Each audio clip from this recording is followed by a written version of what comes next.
Olá, boa noite. Agora a gente está aqui em definitivo, transmitindo direto de Ribeirão Preto. O projeto Temas é um projeto que nós já estamos em grupo idealizando há mais ou menos 6 meses e que deve ter início agora no início de 2018 e com vários objetivos. No primeiro momento, a gente pretende estar preparando material para trabalhar a capacitação de professores, capacitação de docentes nas várias áreas da educação, envolver aos poucos também os pais, alguns alunos dentro do projeto e depois nós vamos nos ampliando.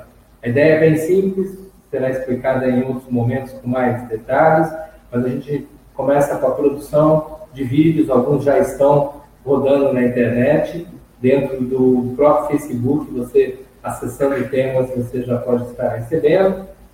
Alguns textos sendo lançados, alguns momentos de quiz, de discussão. Mas isso a gente vai entrando aos pouquinhos. Hoje a gente está recebendo a Renata Maluf, que está aqui ao meu lado, coordenadora de educação. Daqui a pouquinho ela vai falar da experiência dela para vocês.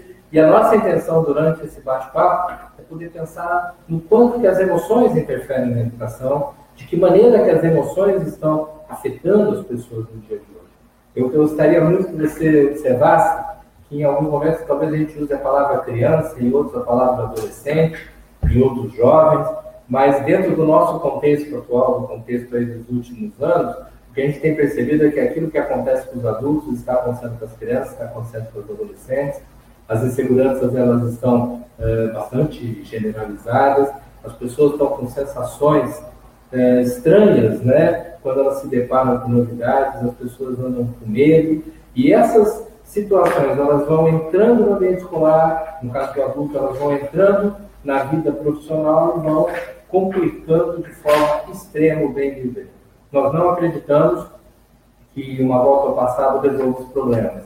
O que nós acreditamos é que a construção do futuro vai depender, claro, exclusivamente das pessoas não fugirem aos debates, não fugirem aos assuntos, das pessoas pensarem juntas quanta coisa boa pode estar acontecendo. Eu gostaria que a Renata se apresentasse um pouquinho para a gente começar a conversar. E você que vai estar assistindo, sinta-se completamente à vontade para estar enviando perguntas, para a gente trocar um pouquinho de ideias.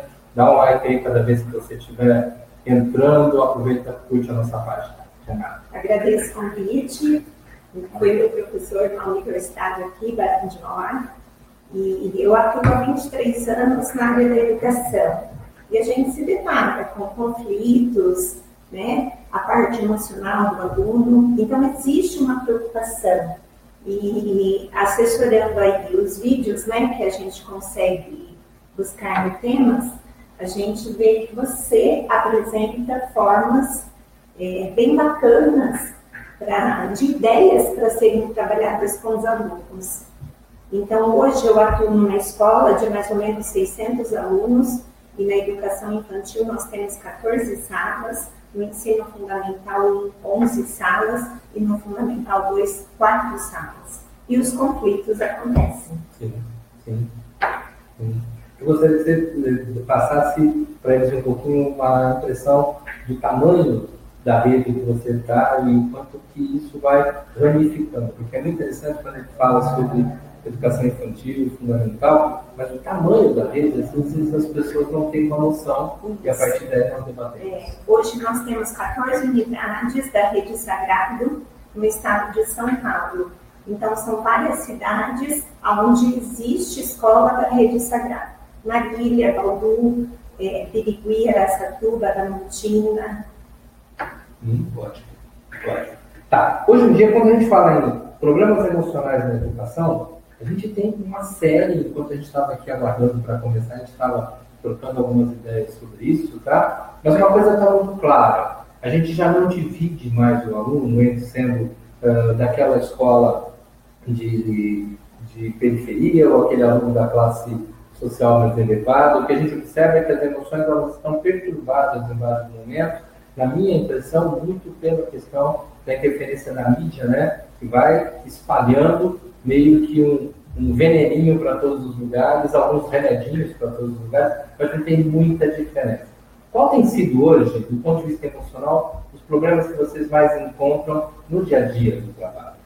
Então, antes da gente iniciar a live, conversamos um pouquinho. Os conflitos acontecem e a coordenação ela precisa estar atendendo os professores. E o que eu percebo? Que existe uma mistura de emoções. Quando você conversa com a criança, ou porque ela teve um comportamento impulsivo, ela relata para você que ela não sabe por quê, porque ela agiu pelo impulso.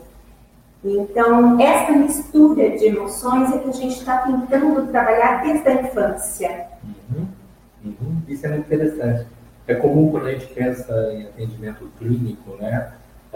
Aquele caso que chega para a gente falando, olha, meu filho está tendo problemas na escola, ou queda do rendimento, queda da aprendizagem, ou problemas de muita timidez, agressividade, uma lista, né, de coisas diferentes.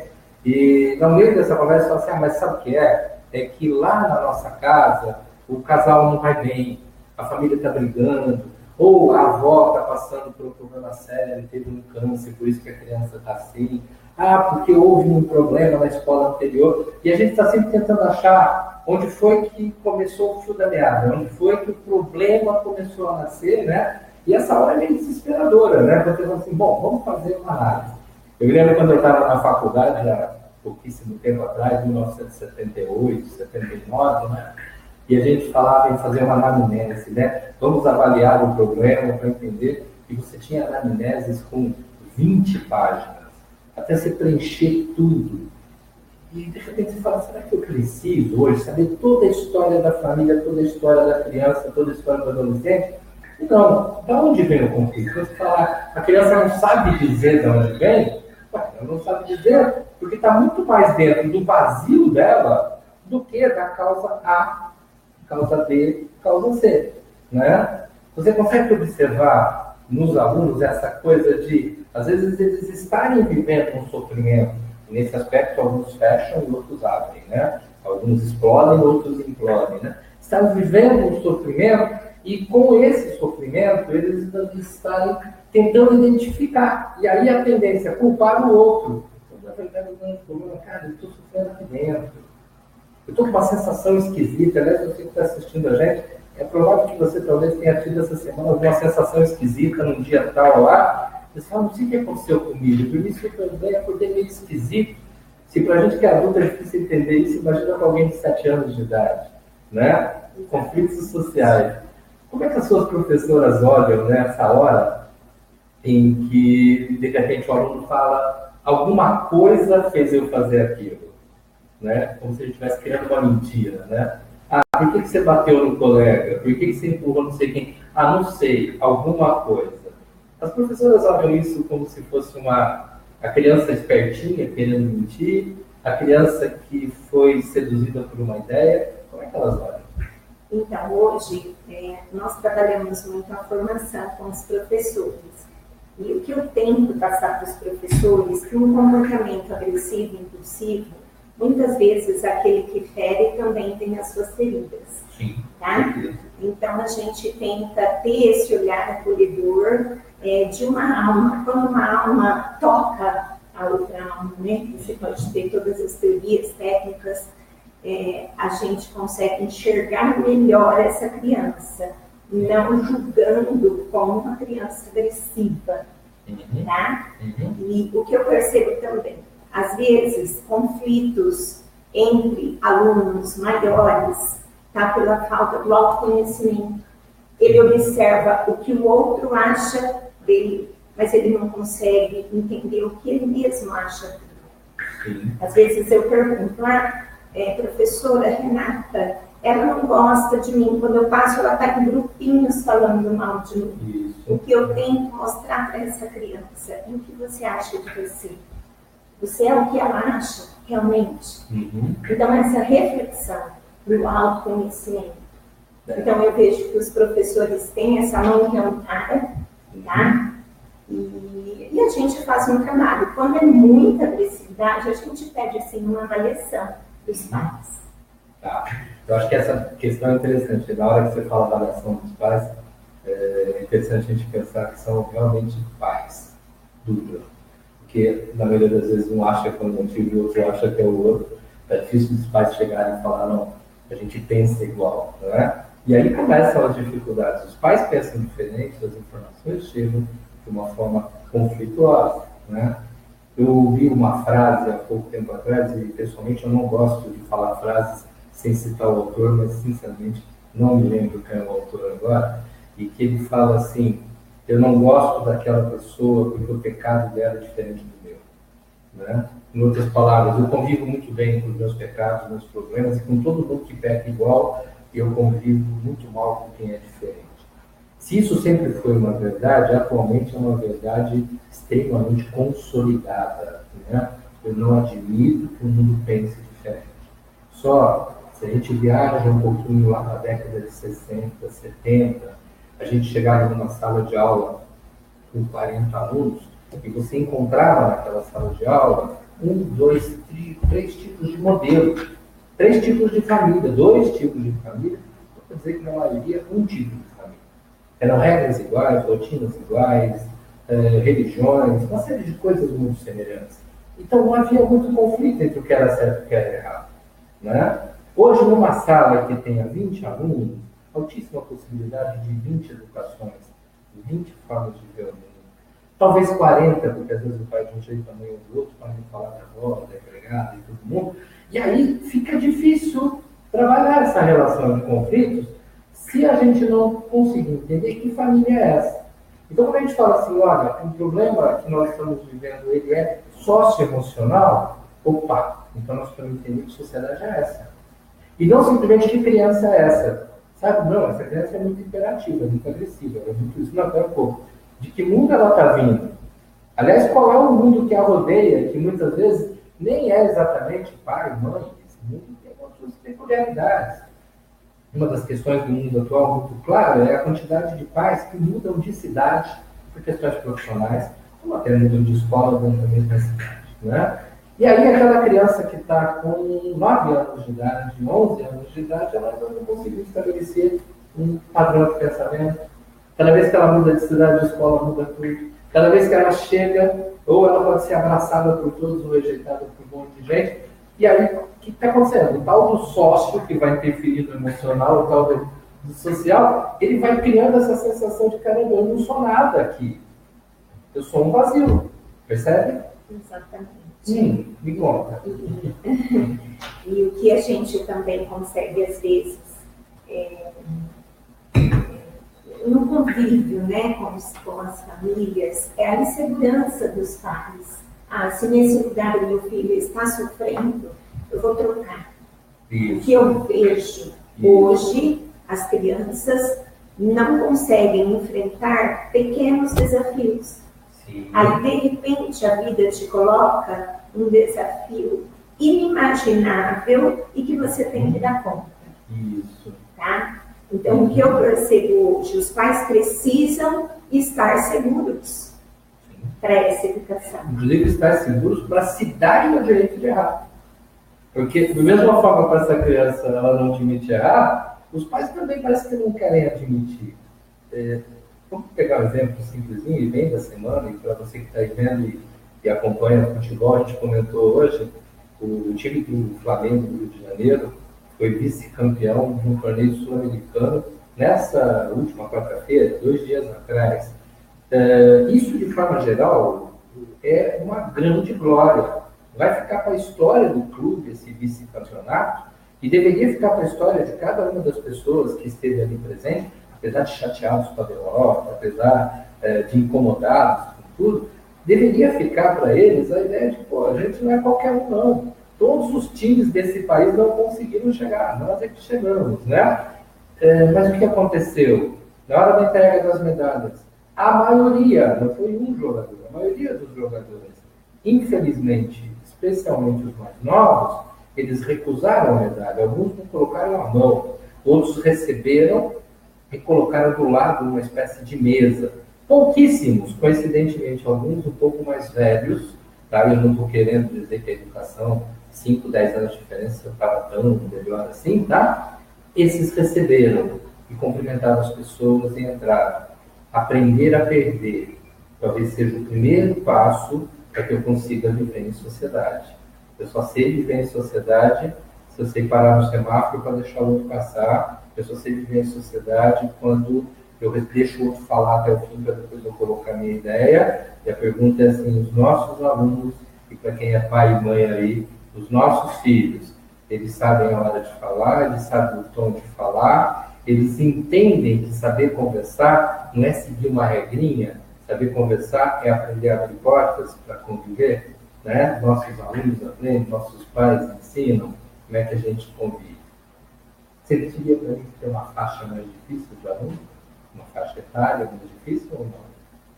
No seu espaço de trabalho? No meu espaço, eu não trabalho com adolescentes. É a coordenadora Vânia, do segmento 2. E a gente brinca um pouquinho, a gente não sabe quem dá mais trabalho, se são os bebês, né, de 1 ano e meio, 2 aninhos, que ainda estão aprendendo, ou se são os adolescentes que batem de frente com algumas regras. Sei mais ou menos, se são os bebês pequenininhos ou os bebês grandes? Isso, tá. Exatamente. Processo. Tá. Exatamente. Uhum. Então, assim, eu acho que desafios, eles são importantes. Os erros também, porque os erros acontecem, você busca o acerto. Uhum. Então, a dica que eu daria, né, como mãe, hoje eu tenho um filho de 21 e um que vai fazer 18.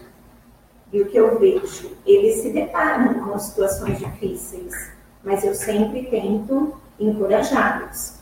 Eu nunca digo, tipo assim, tá bom, você não vai, então não precisa fazer. Não, você vai fazer e vai corrigir. Você vai acertar. Então, eu acho que a função da educação é essa, você colocando coragem, você tem que enfrentar os desafios. Essa é a grande questão. Eu até diria que a coragem, ela passa a ser algo que pode ser visto de forma um pouquinho mais simples. A gente antigamente, quando falava de coragem, falava de um ato heróico, né? Então, hoje, coragem, simplesmente dar continuidade às oportunidades que tem na sua vida, porque as pessoas têm fugido muito, né? Nós estamos conversando aqui há alguns minutinhos, uma série de pessoas estão entrando, nós estamos sendo transmitidos nesse momento por alguns canais diferentes. A gente está no Facebook do Projeto Temas, no Facebook do meu, do Guilherme Davora, no Facebook da Renata Maluf, nós estamos no do Gustavo Prestino, e nós estamos com o Rodrigo Leone. Então, está entrando gente em vários caminhos diferentes. Eu estou vendo aqui, ó, Sueli, Karina, Cecília, Catarelli, todo mundo está aí nos assistindo. Isso, e ela está vendo apenas em um deles. É verdade. Tá. Sinta-se à vontade para entrar na nossa conversa, coloca o teu pitaco, a tua opinião. Nós não estamos aqui para tentar achar grandes respostas para a humanidade, não. Nós estamos dispostos a, pelo menos, buscar a compreensão das ferramentas que a gente tem para poder auxiliar as pessoas à nossa volta. Muito interessante pensar que a psicologia, ela não é uma ferramenta do psicólogo, sabe? A psicologia é uma ferramenta. Por acaso, psicólogos usam, educadores usam, o pessoal do marketing usa, da administração. Para dizer a verdade, eu acho que todo mundo pode usar à vontade, que as ferramentas estão aí. Agora, o que a gente precisa, voltando na expressão da Renata, é coragem para usar.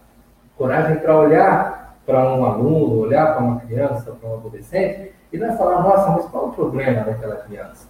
Eu deveria pensar, cara, qual é o problema do ambiente que nós estamos vivendo que inclui essa criança? Qual é o ambiente, não da onde a criança simplesmente veio, mas o ambiente que permeia a vida dela desde a casa, passa por todas as redes sociais e TV e chega até nós. É um ambiente grande, né? Foi-se o tempo em que a gente crescia num espaço definido e hoje nós crescemos a partir desse conjunto de coisas.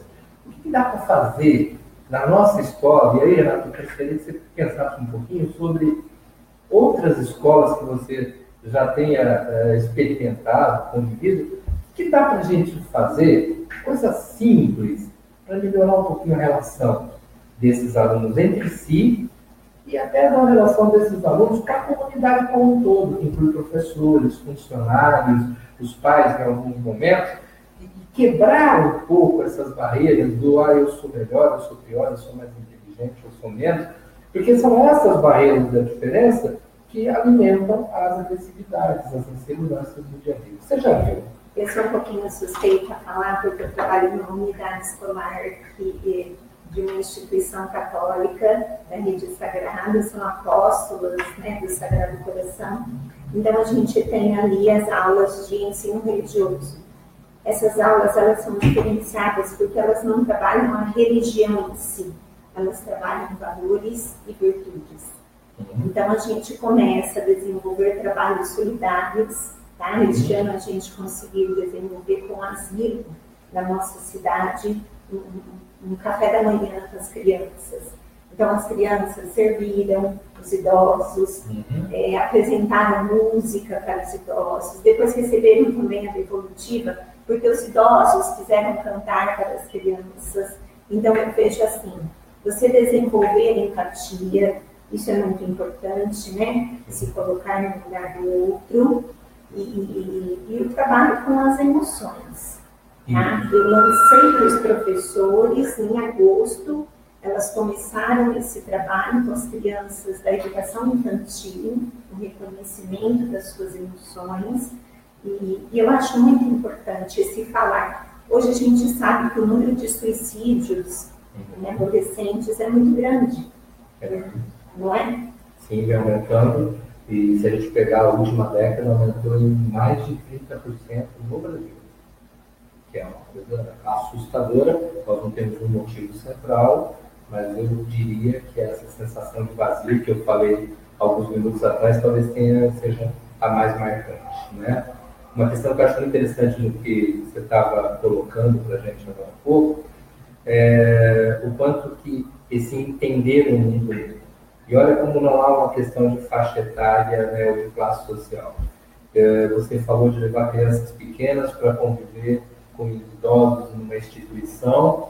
Eu tive a oportunidade, esse ano passado, dentro de uma escola de ensino médio, que eu presto consultoria, de ver um projeto que foi proposto e já está sendo desenvolvido, de voluntariado. Quando foi feito o projeto, se acreditou que por volta de 20 a 25 alunos de um grupo de mais ou menos 350 se envolveriam, alunos de ensino médio e cursinho, com voluntariado. E a surpresa é que praticamente um terço inteiro da escola aqui se envolvia. Qual o objetivo? Esses alunos que estão pensando na universidade se envolvam com a comunidade, entender o mundo, além de simplesmente estudar para passar numa grande universidade e entrar.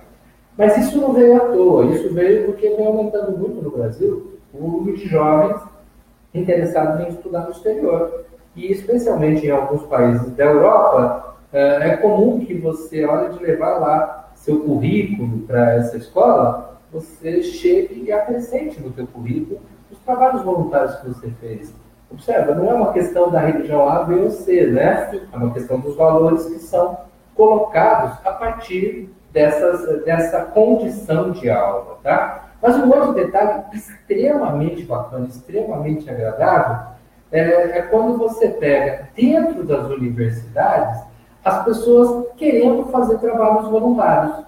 Então eu tive a oportunidade esse ano, trabalhando com 2 cursos de medicina, em que os estudantes que têm lá suas cargas horárias lotadas e tudo mais, sendo convidados a não ir numa creche ou uma instituição de idosos para fazer um trabalho como se fosse um médico ou estudante de medicina. Não, simplesmente para ir lá ler livros, bater papo, dar risada junto, compartilhar pão com manteiga, bolachinha, chá e café, porque é nesse exercício da convivência, por acaso nós falamos meio que na caridade, mas quando eu falo exercício de convivência, é levar aquele menino que nunca vai visitar a avó, até porque o próprio pai fala que não tem tempo, e que às vezes o pai, no meio da viagem, quando está levando, fala, olha, eu sei que a tua avó é chata, mas aguenta lá um pouquinho, não sei o quê. Não, fazer com que ele se envolva com a própria história da família dele. Isso é a religião, é a postura, isso é a condição de vida de forma mais apurada possível. E esse que convive com as pessoas diferentes, diferenças de idade, diferenças socioeconômicas, diferenças culturais, ele não tem medo. Porque o medo, ele está diretamente ligado a conviver com algo que eu não conheço. Se eu não conheço, eu tenho medo. Tudo que é novo, né? Tudo que é novo. Exatamente. Tudo que é novo. E eu vejo assim, quando você disse esse gesto solidário, ele faz a diferença. Esse ano nós também colocamos que teria um monitor no pátio por série. Esse monitor usaria um aventalzinho para auxiliar a coleta do lixo, porque nós temos a separação do lixo. Então, esse monitor era responsável em vistoriar as outras crianças para ver se eles estavam jogando no lixo correto. E uma graça, porque partia do primeiro ano do ensino fundamental até o 9º ano. Legal. Então, eles tentavam, assim, com o próprio colega, essa orientação. Olha, você jogou a latinha, mas no lixo do papel.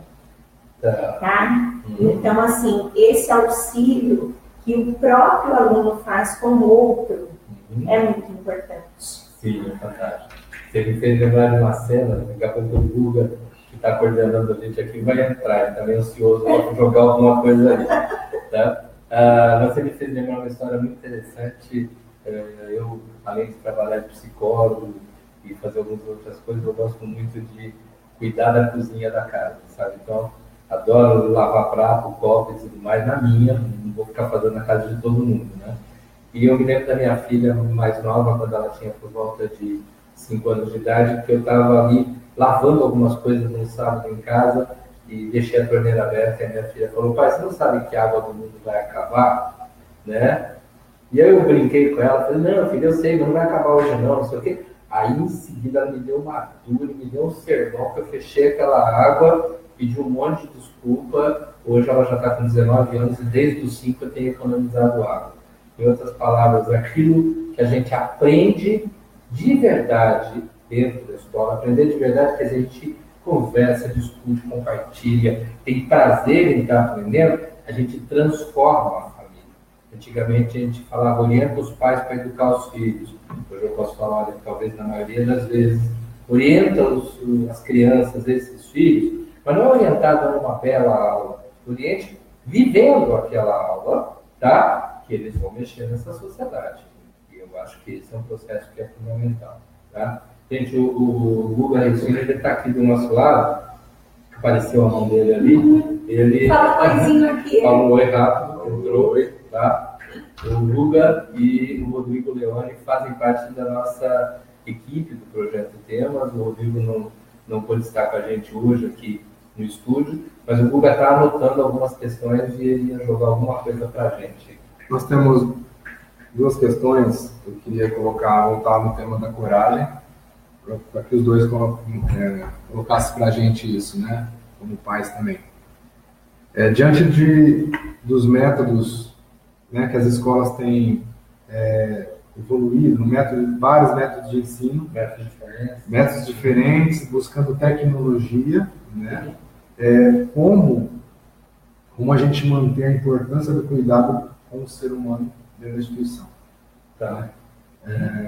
Então, sim, muitas escolas, principalmente em cidades como a nossa, como Ribeirão Preto Grande, que é uma cidade grande, as escolas estão buscando plataformas tecnológicas, formas de ensino diferentes, atividades tecnológicas, e esse cuidado humano, como o professor, mesmo percebendo isso, tendo que aplicar o método da escola, ele pode manter a humanidade, vamos dizer assim, né? Eu vejo que a aprendizagem, ela acontece a partir da conexão humana.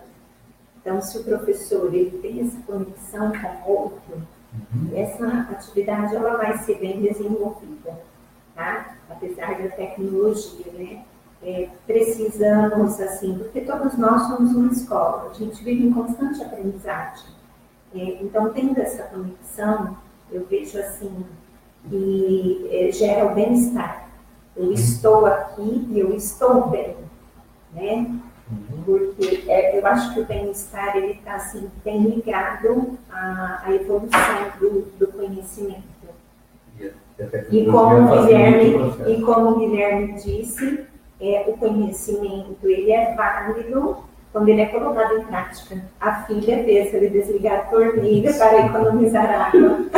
Fora outras coisas que ela já fez. Aí eu comentei a questão da coragem pelo seguinte ponto, né? A onda é tecnologia, né? Sim.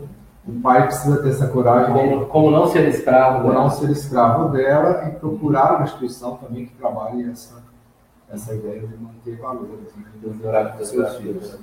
Cara, existem algumas questões extremamente interessantes, né? Tem pessoas que ficam discutindo a escola da linha de Piaget, da linha A, B, C, D, ou vão falar a respeito de grandes inovações tecnológicas. Gente, vamos partir de alguns conceitos simples. Aristóteles, 384 anos antes de Cristo, ele falava que a função do conhecimento é levar o homem a vencer seus medos. Em outras palavras, se eu aprendo matemática, é porque ela vai fazer eu ser uma pessoa com mais coragem para encarar as dificuldades dos números ou das lógicas. Se eu aprendo português, inglês ou outras línguas, eu tenho mais coragem de me comunicar com o mundo. Então, eu tenho coragem na medida em que eu tenho conhecimento.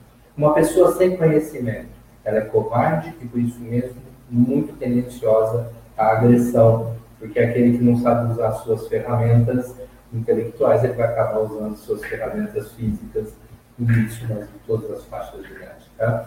Nós não podemos negar que a educação, a exemplo da medicina, a exemplo do mecânico de carro, depende da tecnologia. Foi-se o tempo que o mecânico tinha lá meia dúzia de ferramentas e consertava qualquer carro. Hoje ele tem que ter todo um conhecimento de informática para trabalhar. Foi-se o tempo que o médico fazia uma consulta simplesmente com as mãos. Hoje ele usa uma série de equipamentos e o que a gente está vendo é a saúde tendo condições de melhor, as pessoas vivendo mais. Chegando na educação, nós tivemos, muito especialmente há uns 20 anos atrás, ou 15 anos atrás, essa coisa do boom da tecnologia. E aí começou uma divisão. As escolas que pensam a tecnologia e as escolas que pensam a humanidade. Como se isso fossem coisas que não pudessem andar juntos. Né? Então aquela coisa, não, a minha lousa ela tem que ser digital. E a outra escola falava na propaganda dela, aqui nós usamos a lousa tradicional com giz, como se o fato de ser digital, ser com giz era um grande problema. Porque se você tiver um professor ruim, não funciona em nenhuma das duas. Se você tiver um professor extremamente bom, talvez ele nem vá para a lousa. E ela vai ficar lá ocupando espaço. Então não é esse o problema. A grande questão é que nós precisamos aprender, estou falando de nós educadores e nós pais, nós precisamos aprender que a tecnologia faz parte da nossa vida e que essa tecnologia que nós estamos usando nesse momento, por exemplo, talvez daqui a 2 anos ela seja tão obsoleta que a gente vai dar risada de ter feito uma transmissão desse jeito. Tá? Talvez a gente apareça na casa de cada um como uma espécie de um avatar lá, conversando na sala. Tá?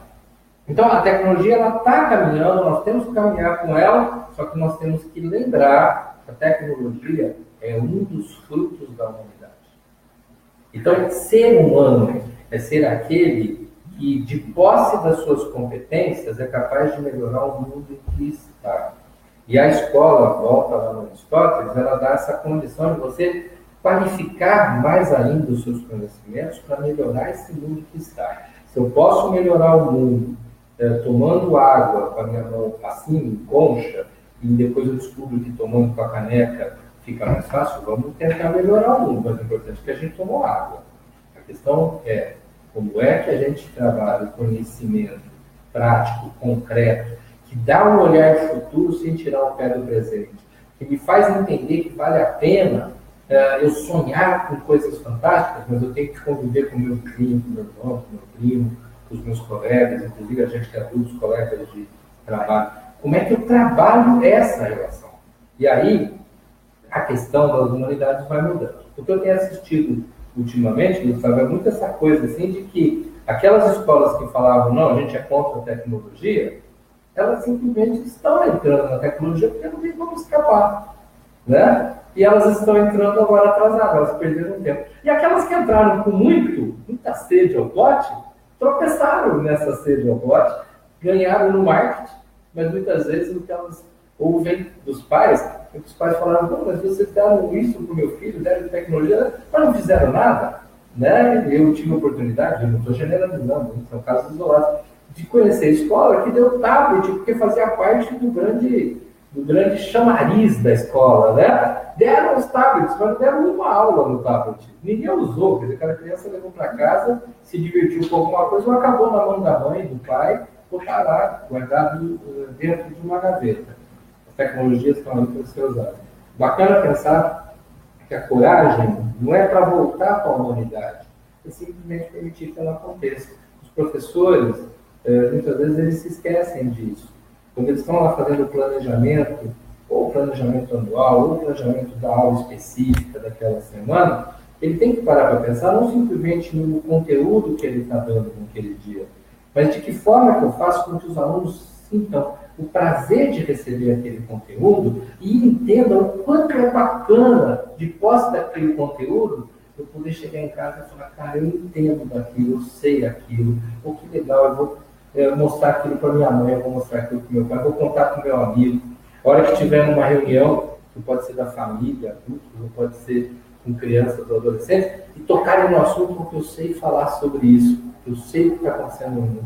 Essa sensação do conhecimento que me faz me sentir útil, essa é a grande sensação que a escola tem que proporcionar. E nesse aspecto, os professores, entre aspas, podem inclusive perder tempo na aula se envolvendo com os alunos. No fundo, eles estão ganhando alunos para o conhecimento, lembrando sempre que uma parte desse conhecimento, muitas vezes os alunos já vêm adquirindo naturalmente na própria internet.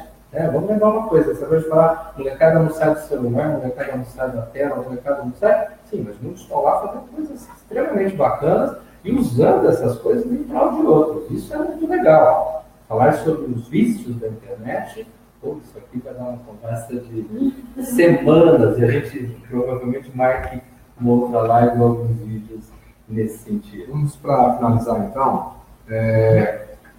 O Leone fez uma pergunta assim, os pais devem ajudar os professores ou os professores aos pais? E como compartilhar essa responsabilidade dentro de casa e na escola? A gente perdeu um pouquinho disso, né? Os nossos pais eram mais presentes, né? E hoje, como é que também ajuda um pouco a recuperar isso? Né? O papel, eu vejo assim, o papel dos professores é estarem amparando, né, os alunos, mas também passando as informações aos pais. Como a gente trabalha dentro da nossa unidade escolar, é uma parceria forte, família e escola, onde eles sabem, os alunos sabem, que problemas são resolvidos juntos. Então, assim, a gente não omite da família o que precisa ser falado, tá? E precisa desse apoio familiar, às vezes na correção de um fato errado, ou estender a mão para uma matéria que esse aluno às vezes está precisando. Então, eu vejo que tem que ser uma união. Nós não podemos querer a família longe da escola, né? Trazer a família para a escola. Eu gostaria, nesse momento, de falar com alguns professores que, às vezes, eles fogem de alguns pais. Né? Como a gente sabe de pais que fogem da escola, evitam reuniões, evitam situações, porque falam, não, mas eu não quero ter conflito com aquela família, o pai não quer ter conflito com a escola, tá? E a coisa vai ficando no ar, como não existe conflito, na medida em que não existe nem o filho nem o aluno. O que existe é aquele ser que é trabalhado em todos os seus ambientes e que, dessa forma, ele consegue interpretar o mundo melhor. É importante que a escola e a família, elas não precisam concordar em tudo, mas que elas pensem em alguns pontos de forma coerente. O exemplo que eu vou dar, eu uso em várias situações, em várias palestras que eu tenho oportunidade de falar para a gente, se você quer comer comida japonesa, por favor, não vá a uma pizzaria. Se você quiser comer pizza, não vá na churrascaria. Porque se tiver essa comida diferente nesses lugares, normalmente é mal feita. Né? O pizzaiolo ele pode até saber fazer churrasco, mas não é igual ao da churrascaria. Então, se você quer uma escola que tem uma visão bastante liberal, não coloque teu filho numa escola que é radical, que é, desculpa a expressão, meio xiita, e depois vai lá brigar com eles e falar que eles têm que ser liberais. E se você quer uma escola com regras que batem com aquilo que você pensa, não coloca numa escola e deixa de qualquer jeito, e depois você fala, não é desse jeito que eu queria. Não, eu preciso conhecer a escola precisa bater um papo com os pais. Essa história não tem que acontecer nas benditas reuniões bimestrais ou até mensais que algumas fazem, isso tem que acontecer no dia a dia, porque é natural que aconteça, é comum que aconteça, e o que nós estamos fazendo não é facilitando, os professores facilitando a vida da família, ou a família facilitando a vida dos professores. O que está acontecendo é que a gente está aprendendo junto, inclusive aprendendo com o uso das próprias tecnologias, como fazer com que aquele ser humano tenha melhores condições para o futuro. Vamos entender algo simples, eu não sei se vai ter mais alguma pergunta, ainda? Não? Tá. Vamos partir de algo bastante simples, tá? Os nossos alunos atuais, os nossos filhos atuais, eu estou falando para, imaginando pessoas de 20 anos para baixo, tá bom? Eles têm um mundo mais complexo para viver do que nós, eles têm um volume de coisas coisas dúbias, coisas carregadas de dúvida para pensar, eles vão ter que saber conversar melhor, eles vão ter que se comunicar melhor, ter trocas sociais, e de repente, às vezes, a gente só está preocupado em que ele atinja a meta A, B, C. No nosso passado, talvez isso acontecesse. Hoje não me parece que isso bastaria. Minhas filhas, seus filhos, eles precisam muito ser melhores que nós, porque eles vão enfrentar e já estão enfrentando mais dificuldades. Tá bom? Nós estamos partindo para o encerramento dessa nosso primeiro bate-papo, nessa primeira live do Projeto Temas. Se você, por acaso, não estava lá no início da conversa, deixa eu só te localizar. O Projeto Temas é um projeto que nós estamos desenvolvendo, eu, Guilherme Davoli, psicólogo, o Lula Restino na direção, o Rodrigo Leone, que está fazendo a produção impecável dos vídeos. Então, nós estamos discutindo maneiras de auxiliar professores em capacitação, auxiliar as escolas, e a partir daí são vídeos curtos, são textos. Por enquanto, nós só lançamos 3 vídeos na nossa fanpage lá do Facebook. É só colocar Projeto Tema, se você não estiver assistindo por ela, entra lá, curte e assiste os 3 vídeos que estão.